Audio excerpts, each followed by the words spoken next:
అక్కలు కర్చీఫ్ పట్టుకొని తమ్ముళ్ళకి మూత ఏదైనా తుడిస్తే తమ్ముళ్ళు తోసేస్తున్నారు. ఎక్కువ మ్యారేజెస్కి వెళ్ళేటప్పుడు ఈ మధ్యన అన్నయ్యలు తమ్ముళ్ళు చెల్లెలతో అక్కలతో ఉండట్లేదని తెలుస్తుంది. అలా అయితే ఎలా? ఎక్కడ చూసినా ఈ బ్రదర్ అనేవాడు అక్క చెల్లెలకి తోడు నీడగా ఉండాలి.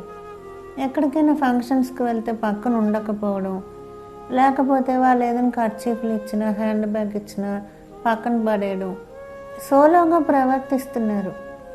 ఎక్కువ టీనేజ్లో ఉన్న అబ్బాయిలు అలా చేస్తున్నారు. మంచి ఏజ్లో ఉన్న అబ్బాయిలు అలా చేయటం లేదు. ఇది మరి దేనివల్ల తేడా వస్తుందో వాళ్ళకు వాళ్ళు మారే ప్రయత్నం చేయాలి, లేకపోతే అక్క చెల్లెల్లో చెప్పాలి. అంతగా వినకపోతే స్కూల్లో ప్రిన్సిపాల్ కంప్లైంట్ చేసినా తప్పులేదు. ఇది మనం మొదటి నుంచి మారుస్తేనే మన ఇండియా బాగుపడుతుంది. ఎక్కువ అబ్బాయిలకి అబ్బాయిలు అన్న ఫీలింగ్ ఉంటుంది, అమ్మాయిలకు అమ్మాయిలు అన్న ఫీలింగ్ కన్నా. అలాంటి అబ్బాయిల కోసమే ఈ షార్ట్ అనమాట. మీరు తప్పుగా అర్థం చేసుకోకుండా షేర్ చేయండి. Subscribe please.